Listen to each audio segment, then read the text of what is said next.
Sir जैसे ही मेरी 3 साल की जर्नी थी नीट की पूरी, 3 साल की जर्नी थी। बट सर रिजल्ट आने के बाद पूरे 3 साल वर्थ इट थे पूरे। एक भी रिग्रेट नहीं था कि मैंने 3 साल दिए इस जर्नी को या मैंने इतने सेक्रीफाइस किया, जो भी किया पूरा वर्थ इट सर। जिस दिन रिजल्ट आया उस दिन बहुत खुशी हुई सर। एक तो था कि रिजल्ट काफ़ी लेट आया था, रात को 11 बजे के करीब आया था, तो घर वालों को पता था रिजल्ट आने वाला क्योंकि फाइनल आंसर की आ चुकी थी, तो उनको नींद तो नहीं आ रही थी सर, तो काफ़ी वेट कर रहे थे, बस वो सोने जा रहे थे। उस टाइम पर रिजल्ट आया, मैंने बताया तो मम्मी बहुत खुश हुए क्योंकि सर मेरी मम्मी का ड्रीम था एक लड़का डॉक्टर बने, एक लड़का इंजीनियर। लेकिन ये जर्नी इतनी आसान तो नहीं होगी। नहीं सर, आसान तो डेफिनेटली नहीं थी, स्पेशली ड्रॉपर के लिए। मैं आपको क्लास 12 से जानता हूँ। यस सर, 12th स्टार्टिंग से आपसे बात भी हुई थी सर उस टाइम पे। जी जी जी। सर बुरा तो डेफिनेटली बहुत लगा था सर उस टाइम पे जब कैंसिल हुआ। फिर आपने अपने आप को, जब रीनीट की बात हुई तो आपने संभाला कैसे? बट ये सर था सर 10 दिन तक तो मोमेंटम ही नहीं बन पाया। आपकी एक फ्रेंड सर्किल है? हाँ जी सर। तो पूरी फ्रेंड सर्किल लगभग सेलेक्ट हो गई। यस सर, ये सबके नंबर भी बहुत क्लोज ही आए हैं। 629 से देखा जाए तो 630 620 के बीच में ही सबके नंबर आए हैं। तो मैं ये कहना चाहता हूँ कि किस तरीके से आप उनके साथ रिलेशंस थे, लाइक पढ़ाई के। रात चाहे कितनी भी लंबी हो, लेकिन हमें पता है कि सवेरा जरूर होता है। और उसी तरीके से आज आपके सामने मैं आपसे मिलवाता हूँ विपिन कुमार से, जिन्होंने ऑल इंडिया रैंक 3677 एंड रीनीट में 629 मार्क्स पाया है। विपिन, आपका स्वागत है। और आपने मेहनत करके अपने आप को, जो इतने सारे बच्चे एग्ज़ाम देते हैं, लाखों में बच्चे एग्ज़ाम देते हैं, आपने आज अपने आप को एक अलग लाइन में खड़ा कर दिया है। कैसा महसूस हो रहा है आपको? बहुत अच्छा लग रहा है सर। बहुत अच्छा लग रहा है आपको। आपने जब रिजल्ट सुना, आपने अपने मम्मी पापा को बताया, अपने परिवार को बताया, क्या पहला क्या फीलिंग आया, या पहले क्या शब्द थे जो उन्होंने आपसे कहा?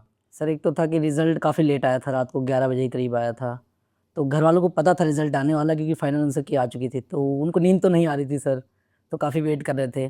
जब रिजल्ट आया तो मैं नीचे ग्राउंड फ्लोर पे था और वो उन्हीं के फर्स्ट फ्लोर साथ पे थे आप? नहीं सर, उस टाइम पे ग्राउंड फ्लोर पे था, वो फर्स्ट फ्लोर पे इस पर बस वो सोने जा रहे थे।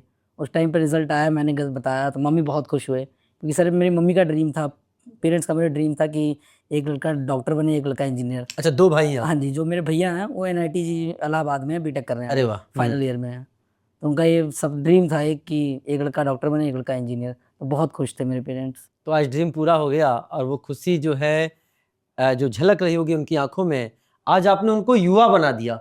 Yes sir. कहने का मतलब है कि बोलते हैं ना, माता पिता जब अपने बच्चों को देखते हैं कि सफल हो गए हैं, तो वो एकदम युवा की तरह महसूस करते हैं।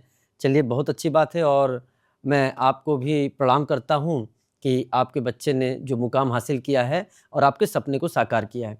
लेकिन ये जर्नी इतनी आसान तो नहीं होगी। नहीं सर, आसान तो डेफिनेटली नहीं थी, स्पेशली ड्रॉपर के लिए, क्योंकि सर मैं आपको क्लास 12 से जानता हूँ। यस सर, 12th स्टार्टिंग से। जी जी। सर ऐसा था कि 3rd में कोई एग्जाम हुआ था, उसमें मेरे 690 मार्क्स बन रहे थे, जो कि काफ़ी अच्छे मार्क्स थे, डिसेंट मार्क्स थे। बट सर फिर वो 12 तारीख को कैंसिल हो गया, तो सर बुरा तो बहुत लगा था, थोड़े बहुत आंसू भी आए थे सर उस टाइम पे। कितना बताइए, 720 के कितना करीब पहुंच गए यस सर, थे? उस टाइम पे मैं सर अकेले गांव में था, पेरेंट्स भी नहीं थे वहाँ पे, तो सर मेरे को उस टाइम पे तुरंत वापस आना पड़ा। आपका मैसेज मुझे आया था, बहुत एक्साइटेड थे। यस सर, कि सर 69। हाँ, आपसे बात भी हुई थी सर उस टाइम पे। जी जी जी। सर बुरा तो डेफिनेटली बहुत लगा था सर उस टाइम पे जब कैंसिल हुआ। फिर आपने अपने आप को, जब रीनीट की बात हुई तो आपने संभाला कैसे? बट ये सर था सर 10 दिन तक तो मोमेंटम ही नहीं बन पाया। 10 दिन का थोड़ा मोमेंटम बनना शुरू हुआ, फिर सर टेस्ट सीरीज़ वगैरह शुरू हुई, उसके बाद सर थोड़ा सा लाइन पे आ गया फिर सब कुछ। चलिए, उसके बाद फिर आपने मेहनत करी और आपने ये मुकाम हासिल। सर उसमें भी टेस्ट में से कभी कभी 550 स्कोर आ जाता था, तो बहुत बुरा लगता था कि दोबारा से फिर वही फेज़ है अप्स एंड डाउन्स का, तो बहुत बुरा फील होता था सर। चलिए प्यारे बच्चे, आपने क्लास 11th और 12th, मतलब आप अनअकैडमी से जुड़े रहे। Yes sir. और आज अनअकैडमी के उस डायरी में आपका नाम अंकित हो गया है। अच्छा, एक बात बताइए कि जब आप तैयारी कर रहे थे तो आपका जो क्यूरिकुलम था, टाइम टेबल था, बच्चे कहते हैं ना टाइम टेबल में बनाता हूँ, ऐसे पढ़ना है, वैसे पढ़ना है, इतने बजे पढ़ना है, आपकी क्या सोच थी उसके लिए? सर टाइम टेबल ऐसा कुछ है सच बनाया नहीं था, बस ये था कि कुछ काम तो था नहीं सर, पढ़ना ही था बस। बहुत अच्छी बात बोली है बेटा, सीरियसली तुमने मेरे मन की बात बोल दी है। बच्चे कहते हैं कि टाइम टेबल बनाओ। सर हम क्या टाइम टेबल बनाएं? तो उनसे एक ही लाइन बोलते हैं, बेटा जब तुम कुछ नहीं कर रहे हो तो पढ़ रहे हो। तुमने वही वाली बात कहा, काम कुछ नहीं है तो काम एक ही काम है, क्या? पढ़ाई करना। फिर बेटा? बस सर पढ़ते थे, बीच में अगर टाइम मिल जाता था थोड़ी बहुत सर कुछ ऐसे एक्स्ट्रा कर लेते थे। क्या एक्स्ट्रा करते थे? सर यूट्यूब वगैरह थोड़ा बहुत चला लेते थे। यूट्यूब में क्या देखते थे? यूट्यूब में कुछ नहीं सर, ऐसी एंटरटेनमेंट का कुछ भी देख लेते थे। अच्छा, लेक्चर्स भी देखते थे? लेक्चर सर अनअकैडमी पे देखते थे, बाकी वन शॉट वगैरह जो देखने होते वन थे शॉट, सारे वन शॉट आपने किए थे? हाँ जी, आपकी जो लास्ट में क्वेश्चन सीरीज आई थी वो की थी। एसिड फाइल सीरीज आपने करी? हाँ जी सर। फायदा हुआ था उससे? हाँ जी सर, डेफिनेटली। अरे वाह, बेहतरीन, चलिए थैंक यू बेटा। अच्छा, सबसे इम्पोर्टेंट चीज़ क्या है कि पढ़ते पढ़ते समय क्या होता है कि कभी कभी बच्चा कहता है ना कि मैं 2 घंटे फिजिक्स पढ़ूंगा, हमने टाइम टेबल बना लिया है, 3 घंटे बायोलॉजी पढ़ूंगा। क्या अपने को टाइम टेबल में बांधना जरूरी है कि इंटरेस्ट के हिसाब से पढ़ना जरूरी है? सर इंटरेस्ट के अकॉर्डिंग होता है, कभी कभी होता है किसी दिन फिजिक्स पढ़ने का मन ही नहीं कर रहा है, तो उस दिन अगर टाइम टेबल मेरे 3 घंटे फिजिक्स है तो मैं अगर 3 घंटे पढ़ता भी हूँ तो मेरा कोई फायदा नहीं है उससे 3 घंटे फिजिक्स पढ़ के। अगर उस दिन मेरा मन है बायो पढ़ने का तो मैं बायो पढ़ लेता था। ऐसा कोई ऐसे फिक्स नहीं था कि आज फिजिक्स पढ़नी ही पढ़नी है, पढ़नी चाहिए, बट लेकिन ऐसा अगर मन नहीं कर रहा है तो कोई ज़रूरी भी नहीं है सर। अच्छा, मैंने ये भी सुना है कि आपकी एक फ्रेंड सर्किल है, हाँ जी सर। तो पूरी फ्रेंड सर्किल लगभग सेलेक्ट हो गई है? यस सर, लगभग। ठीक, तो आपस में कैसे, आपस में मतलब सबके नंबर भी बहुत क्लोज ही आए हैं, 629 से देखा जाए तो 630 620 के बीच में ही सबके नंबर आए हैं।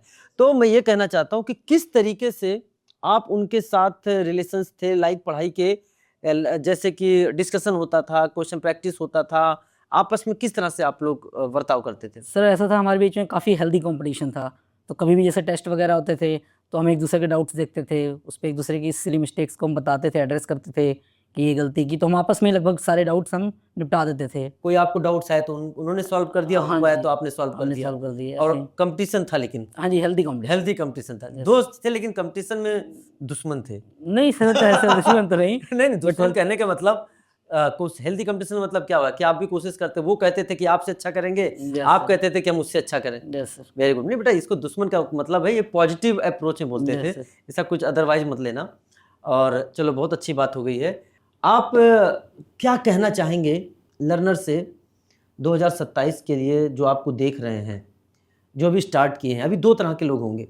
पहला वो जो, जैसे कि आप 12th के बाद भी आपने तैयारी करी है तो आपको पता है कि फ्रेशर के बाद तैयारी करने की जर्नी कैसी होती है। नंबर 2 वो जो रिपीट ले रहे हैं, जो रिपीटर्स थे फिर से रिपीट ले रहे हैं, इनको क्या बताएंगे? क्या एक ऐसी चीज़ कॉमन है, सेम है, जिसको फॉलो करेंगे जो उनके लिए बेनिफिशियल होगा? सर जो दोबारा से रिपीट कर रहे हैं उनके लिए तो ये उनको पहले देखना चाहिए उनके फर्स्ट ईयर में क्या कमी रह गई, वेरी गुड। किस वजह से सिलेक्शन नहीं हो पाया, उसको रेक्टिफाई करना चाहिए। अगर उसको रिपीट करेंगे तो रिपीट करने का कोई मतलब नहीं है। गुड। अगर सर वो दोबारा सेम चीज़ कर रहे हैं तो फिर तो सर कोई फ़ायदा नहीं है ड्रॉप लेने का। मेरे भी कई नॉन्स हैं जो सर 2 या 3 ड्रॉप लिया हुआ है उन्होंने, बट सर वो सेम कॉमन मिस्टेक्स बार बार करते हैं तो उसका कोई फ़ायदा नहीं है। ऑनलाइन में सारे टीचर्स ने आपकी बड़ी मदद करी? Yes sir. जैसे अभी एक बैच आ रहा है हमारा, जिसे बोलते हैं लीजेंड, फिनिक्स 3.0 लीजेंड बैच आ रहा है, जिसमें एक बेहतरीन टीम है जो आ रही है, और उस टीम ने भी बड़ी मेहनत करी है। बच्चों ने बहुत अच्छा रिस्पांस दिया है, बहुत अच्छे सिलेक्शन भी आए हैं, तो आप भी उस टीम को जानते हैं, उस टीम ने भी आपकी मदद करी है। Yes sir, definitely sir. चलिए प्यारे बच्चे, तो अंत में आप क्या कहना चाहेंगे उन लर्नर्स से? सर जैसे ही मेरी 3 साल की जर्नी थी नीट की, 3 साल की जर्नी थी, बट सर रिजल्ट आने के बाद पूरे 3 साल वर्थ इट थे पूरे। एक भी रिग्रेट नहीं था कि मैंने 3 साल दिए इस जर्नी को या मैंने इतने सेक्रीफाइस किया, जो भी किया पूरा वर्थ इट सर। जिस दिन रिजल्ट आया उस दिन बहुत खुशी हुई सर। उस दिन खुशी हुई, और 1 साल का गैप भी आपका खत्म हो गया। Yes sir. अच्छा, कुछ ऐसे लर्नर्स हैं जिनके 2 साल के या 3 साल के गैप आ गए हैं, तो क्या आप उनको क्या कहना चाहते हो कि वो अभी रिपीट करें या फिर उनको कुछ और साइट चेंज कर लेना चाहिए? सर ये तो डिपेंड करता है सर रिपीटर पे, उनकी सोच पर। यस सर, कि अगर वो करना चाहते हैं या नहीं। जैसे एक एग्जांपल है, मैं आपको बताना चाहता हूँ, एक मेरी स्टूडेंट रही है अल्पना कुमारी, उसके कम से कम 4 साल का रिपीट हो गया था और उसका सिलेक्शन नहीं हो रहा था, लेकिन उसने हिम्मत नहीं हारी। तो मेरे कहने का मतलब है कि आप ड्रॉप तभी लेना जब आप अपनी पुरानी गलतियों को दोहराए ना। यस। आप ड्रॉप तभी लेना जब आपने जितनी पहले मेहनत करी थी उससे ज़्यादा मेहनत करने की शक्ति हो।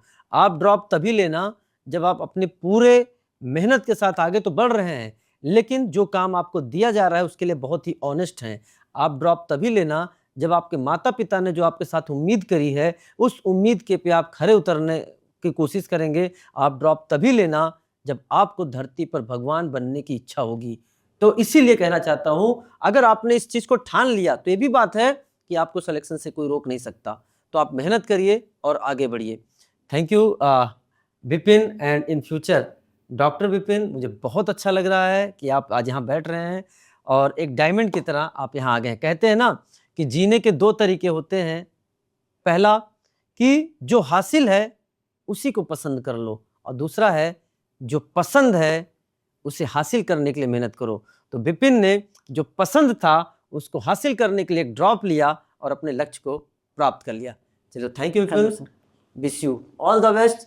मस्त रहिए, जबरदस्त रहिए, पढ़ाई में हमेशा व्यस्त रहिए। Let's crack it.